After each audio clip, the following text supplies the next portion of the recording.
أهلا وسهلا فيكم للمرة الثانية. الآن حنتكلم عن المدن الجديدة، الحاضنات، المساحات الثقافية، كيف يبدو المستقبل.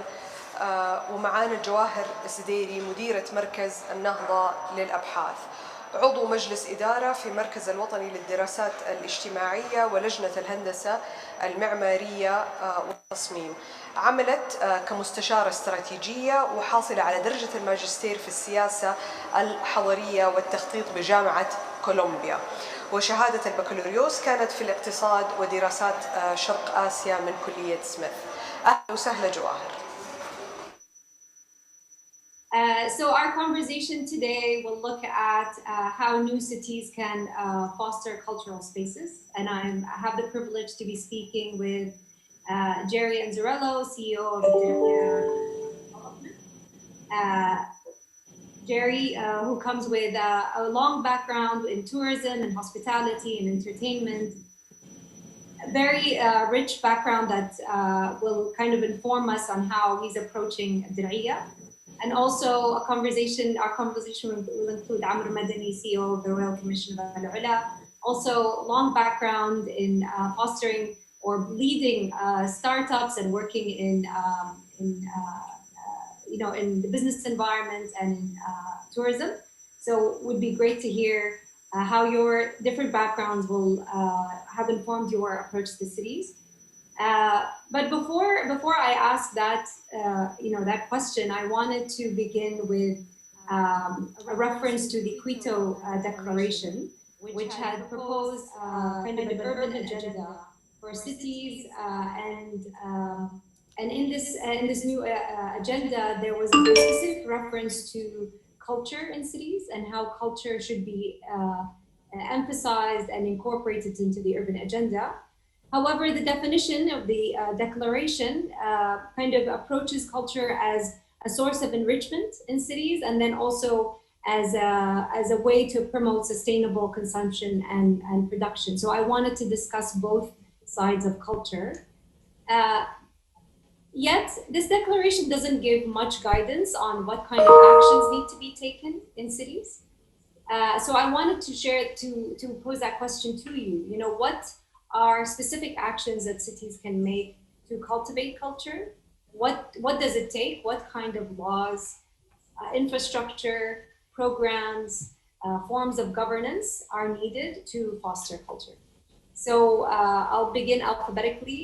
Amr, should I pose that question to you first? Thank you very much.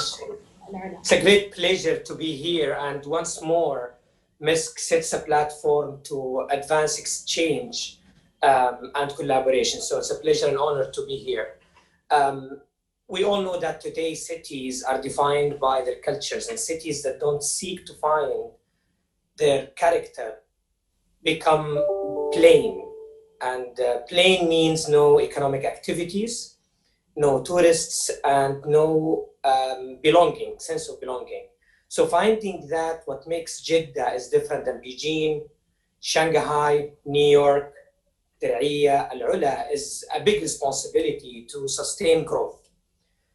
Ultimately, a vibrant community is where it all starts. A vibrant community is a vibrant culture. Once one can create culture but not succeed, you have to nurture existing culture first. So looking for exactly where are the elements and pockets of existing seeds for cultures, and then catalyzing them to thrive. So in Al-Ula here, what we have started to do is look for the crafts, look for the culinary, look for the music and the art, even if it is small and hasn't been necessarily celebrated in the past, and creating the right ecosystem for it to thrive, from introducing policies for resorts to support these cultures to grow, from creating a space in our master plan activities for culture to be present, to meet you everywhere in synchronous, not in a very alien way, in synchronous with the cultural landscape is essential. That is the foundation, is to find out the culture that exists, respect it, but also seed into it a growth mindset. Because celebrating one's culture could get to a nationalistic patriotic agenda, which is not always the best case to create a vibrant culture. That layer of sense of pride should not make you too proud. So you have to create a space to welcome other cultures and create venue to bring others to interact and rediscover your own culture from others people's perspective. That's a very great point. Jerry, how do you relate? What have you needed in your approach to Dir'iyya? What kind of resources and enablers does it require? Yeah, it's a wonderful question, and it's extremely easy to begin my comments by first thanking you for having me here today and all of us at Dir'iyya, and also to congratulate the amazing leadership of His Highness Prince Badr, our wonderful Minister of Culture, because the work that's been done throughout the entire kingdom to foster culture, to exemplify the Saudi identity, and particularly the amazing work that's been done by my dear brother Amr at Al. Our colleagues at Al serve as inspiration to us every day for the amazing job they're doing there and their devotion to their community. We feel the same way at today. And all praise has to go to the custodian of the two holy mosques, His Majesty the King and the Crown Prince. Because I said yesterday to some people that were visiting us, culture is the identity of the kingdom. It's a rich, authentic kingdom. There's nothing make-believe here. Dir'iyya, Al are not theme parks. They're cultural treasures. And cultural treasure in the context of a society, buildings are the skeleton of the society, but culture is its soul. Culture is the voice of people that echoes generation to generation. Now, like Al, hundreds of years ago, people came to the historic Wadi Hanifa Valley. It was cool. It allowed people shade and sustenance and water. And what happens when people stop to rest? They share. And then you find out that you have common ground. And people all over the world, you may not share the same ideology, but you share the same biology. And what's the transmitter of all of this humanity? It's culture, right? So His Majesty and the Crown Prince feel it's time to return the kingdom to where it was, a moderate, welcoming, tolerant nation, a kingdom. And that's why in September of last year, we opened the kingdom to 49 countries, including Macau and Hong Kong. And we welcomed people. And thanks to the inspired leadership of the Ministry of Culture under His Excellency Ahmed Al-Khatib, we were getting 55,000 visas a week. And we, through the Saudi Tourism Authority, we asked everybody, what did you like when you went to Al? What did you like when you went to Dir'iyya? And what people saw is, wow, we had no idea it was so beautiful and so diversified. And the number one thing is, we had no idea how warm and welcoming the Saudi people are. But to see the food, the dancing, the music, the dressing, the art, it's authentic here because the kingdom has hundreds and hundreds of years of authentic culture. And we're building this into the metroplex of Riyadh with Dir'iyya, like our dear brother Amr is doing at Al. Excellent. Can you both share with me, beyond kind of the local institutional capacities like the tourism authority, the entertainment authority, all of the, even, you know, the visa department that is giving visas to tourists to come, what other agencies have you collaborated with, whether locally or internationally? And I visited Al, so I recognize that there's been a lot of focus on incorporating local, the residents themselves, but also collaborating locally. But what's the conversation between organizations in the cities and also internationally, including, you know, UNESCO or other entities? Thank you, Jawaher. This is a big journey, and the vision from His Royal Highness, our Chairman, Prince Mohammed bin Salman, the Crown Prince, and our Governor calls for Al-Ula to be the place of heritage for the world. And we actually think that people around the world are trying to figure out the missing link in North Arabia history. That creates by itself a very interesting magnet to attract an institution of great caliber to work with us. We've been very successful recently, and with the great leadership of Saudi Arabia for the G20 program, Al-Ula was referenced in the final declaration for its sustainable approach to inclusive development via tourism with the UNTWO framework for development. This doesn't come without the right partners. It has been, since the beginning, our intention through the intergovernmental agreement we've had with the government of France to exploit every opportunity from working with institutions like Ferrandé in the culinary space, to work with research and archaeology organizations in France, to explore the doors of museums around the world. We have been open to partnerships from day one.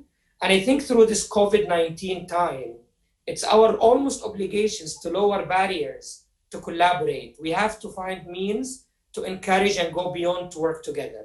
So far, these partnerships have resulted in multiple great commissions.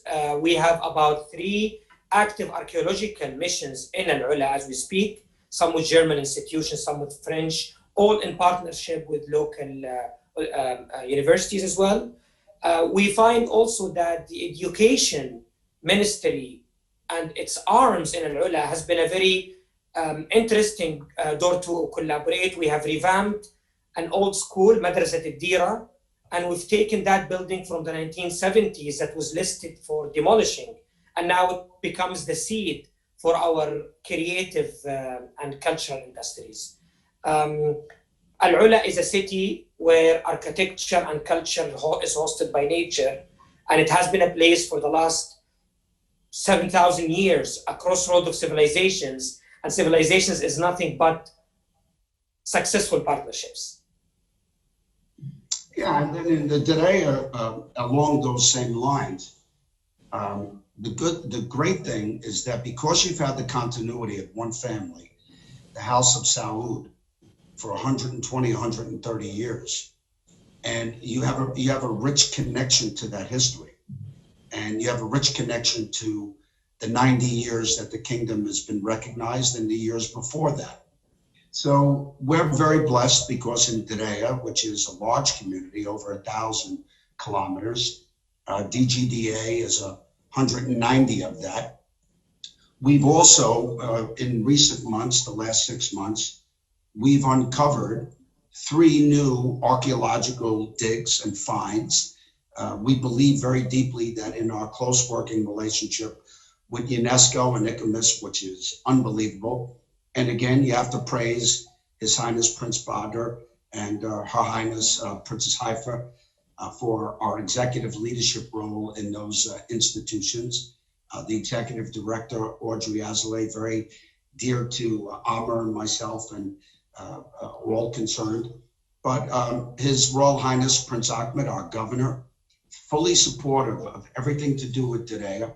All the ministries, fully supportive. Anytime we pick up the phone and ask any one of the cabinet ministers, can you help us on this? Can you give us resources on that?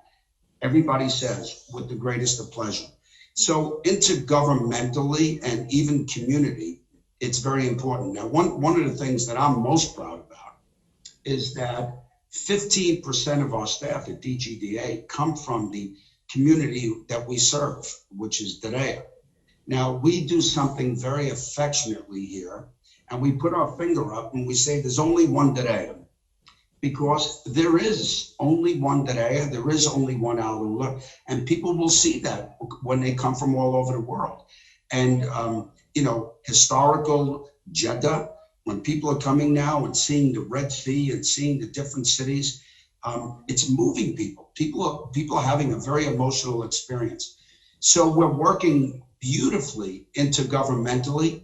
The Crown Prince has given all of us CEOs abundant resources to invest in our communities, to empower our communities. We started a very big program in January of 2021 where the community will actively welcome everybody. We're bringing a lot of people into tourism, marketing, entertainment. These were portfolios that up until recently, 5-6 years ago, really weren't mature in the context of the kingdom. And the other thing is that now we have a national strategy of culture and heritage, which supports all of the CEOs. And this is the first time that the kingdom has really ever had that vision and that commitment and those resources the way we do now. So, you know, it's a historic time and a very enriching time in which to show these wonderful cultural assets to the world. Amazing. I'd like to build on both of your answers. I mean, Amr, you mentioned kind of how the G20, the declaration includes al-ula in the statement. But then also we see culture in our vision, Vision 2030. There, these national strategies to protect heritage, to celebrate the variety or the diversity of cultures in different cities. And now every city is set to make space that allows for cultural expression. How can you differentiate? Why? On the one hand, cities are trying to differentiate themselves through their cultural resources and assets. But what is the strategy that the Dir'iyya is pursuing that is really differentiating the Dir'iyya from al-ula and from an experience that they'll get in the central Jeddah and so on? How do you position yourselves? Well, maybe I'll jump in first to say that, one of the great differentiators, and they are very unique differentiators, is that when you look at the diversity of culture in the kingdom, and you look at Dir'iyya specifically, we have a very, very rich history in the Najda community, and Najda architecture, Najda food, Najda costuming and fashion, dancing, Arda.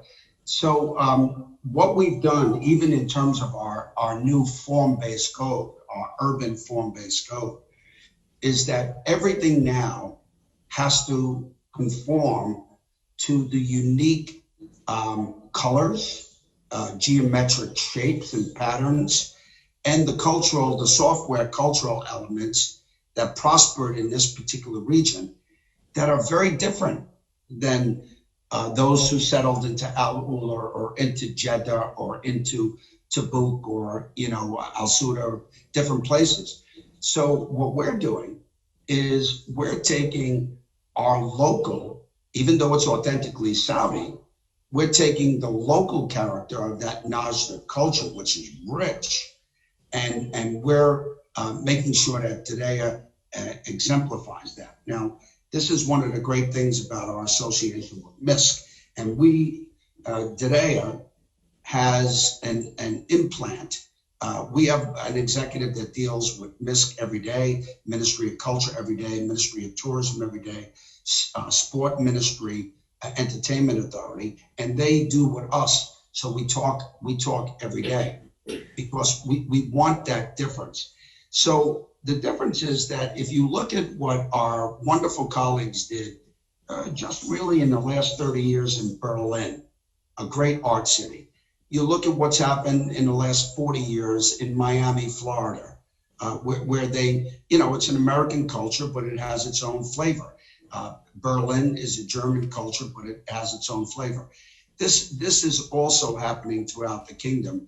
And in Dir'iyya, we're very fortunate because we have a very deep, rich history on the Najda side.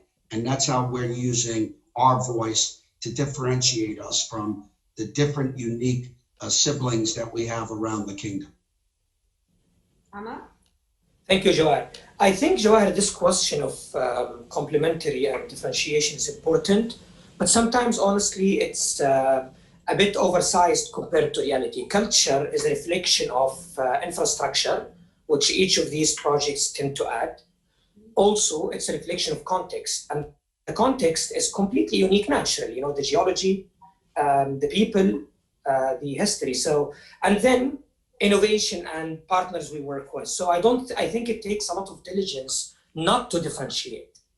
You have to work a lot harder to get it not differentiated. I think these are jewels that thrive for many, many years. And if you get to the right seed of what composes the local culture that you have and just stick to that, it is differentiated by hundreds and thousands of years. That's very hard to recreate. Now, with that being said, all of us are excited to allow culture to become an economic driver.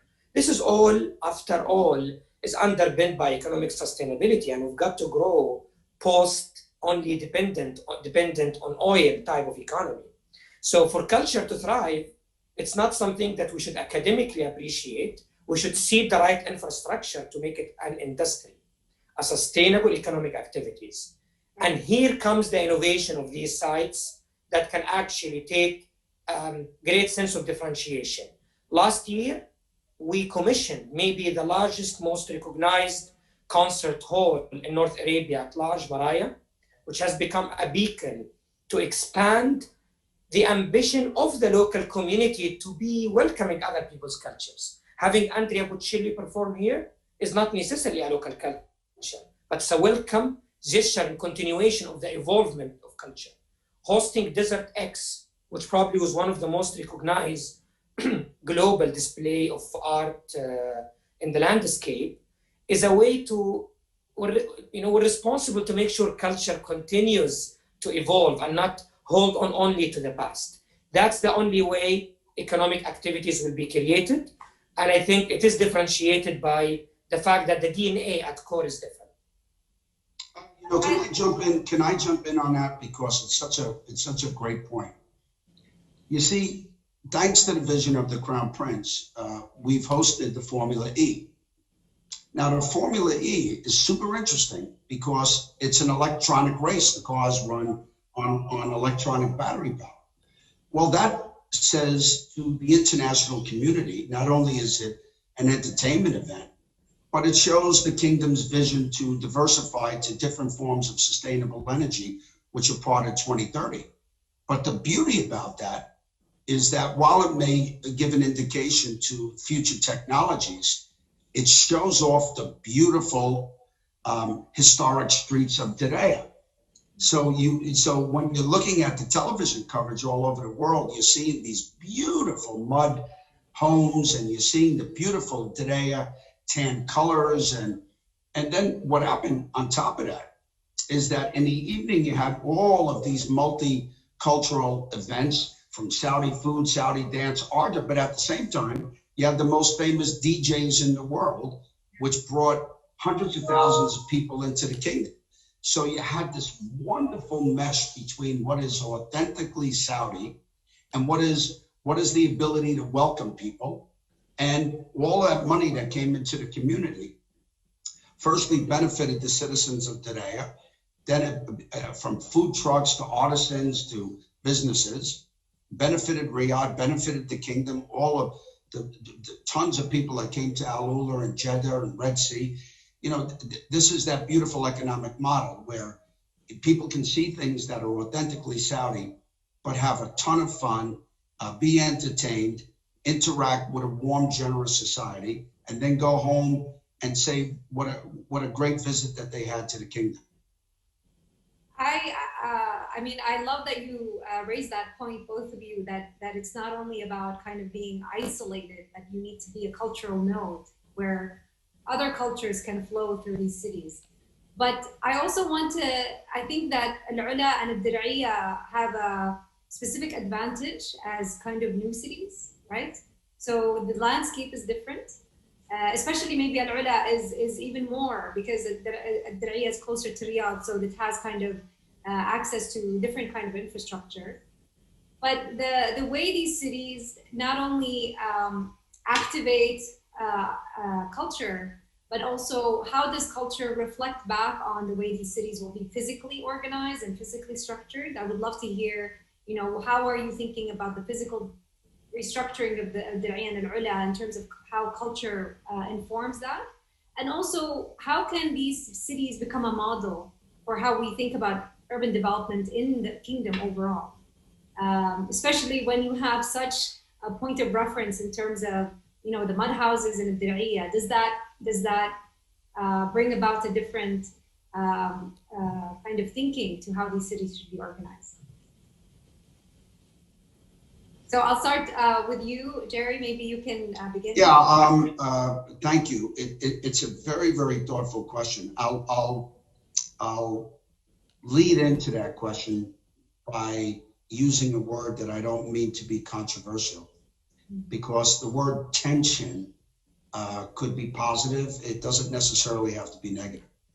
Now, those of us who have devoted our entire lives to tourism, we've seen where tourism has been a great economic generator, and where used properly has empowered and been a great source of pride for local communities. On the other hand, we can state and we can show many, many, many examples where tourism without a sustainable and a thoughtful policy can overrun a city and trample its culture or its topography. This is not good. So in the deep urban context of the largest city in Saudi Arabia, a city that's growing at a clip of 250 to 300,000 people a year, there is absolutely no historical evidence to suggest that Riyadh is well on its way to 7, 8, 9, 10, 11 million people and growing, as many people come home, especially the Saudi youth that's very fired up and believe in Vision 2030 and want to come home and make a contribution to Vision 2030. A lot of people, because of the rich sociological value system in the kingdom and Riyadh, see this as a very holistic and very healthy place to raise their families. The strength of the theology of Islam and the kingdom being the home of the two holy mosques. There's a lot of great reasons where the society will grow. Now, having said that, the Crown Prince is very strict on cultural preservation. So in our master plan, which is 7 kilometers, it's meant in his vision to be an area where people can walk. I mean, the entire master plan is glued together not only by a series of museums and souks, but by horse trails and walking and jogging and bicycles. And we've already planted 22,000 indigenous plants, trees and palm trees that used to be in the Wadi. And we're taking out all buildings that shouldn't have been put into the Wadi and restoring the Wadi to what it looked like 300 years ago. But in order to do that, we have to build an entire city under the cultural heritage city to conform so it doesn't compete with the Najda architecture above. Now, that in the Diriyah context, that leads to the largest engineering project in the world right now. We've just finished this month, 1/3 of the way. We've excavated 3 million square meters of cubic soil on our way to 9 million. Because even something that's very fundamental to urbanization of, metro stations and railways, well, the metro stations, Riyadh will have one of the most modern metro railways in the world. They're beautiful, they're architectural, but they look modern. They're almost cocoon looking, and they have already added a very dynamic architectural element to Riyadh, but they don't conform to the Najda architecture and they would look out of place. So on our 3 metro stations, they have to be underground. Well, to put a metro station of that size, that requires a 45-meter dig. That's a very complex engineering thing. And to put people moving and 40,000 parking spots in the middle of urbanization. So the Crown Prince has given us the resources where above ground, the largest cultural urban cultural heritage city of the world, Ledina, will be completely supported by a very sensitive, sustainable, environmentally sound city underneath it in terms of how we use energy, how we use water, how we move in and out of garbage, how we safely take care of people and move traffic. But he wants the historic city to be where people can walk and be outdoors, have a fit, healthy, vibrant society. This is all part of 2030. So it's complex from an engineering point of view. But, and Amr will tell you, because he just had his board meeting this week, as I had mine. The Crown Prince, who's his chairman, my chairman, he approves every rendering, every drawing. He's in with all he has to do. He's in every single detail. We affectionately, we affectionately call it MBS time, because his 80-hour week, that means we got to work 81-hour weeks. And he knows more about our projects than we do. So he's given us the resources to have the cultural integrity, but we have to build a whole urban city underneath it in which to support that, where you can take care of millions of tourists. Amazing. Amr? Thank you, Jerry and Jawaher. So basically, to implement a cultural program alongside with an urbanization or regeneration agenda is a big responsibility, and we benefit from being in more or less a blank canvas in Al-Ula.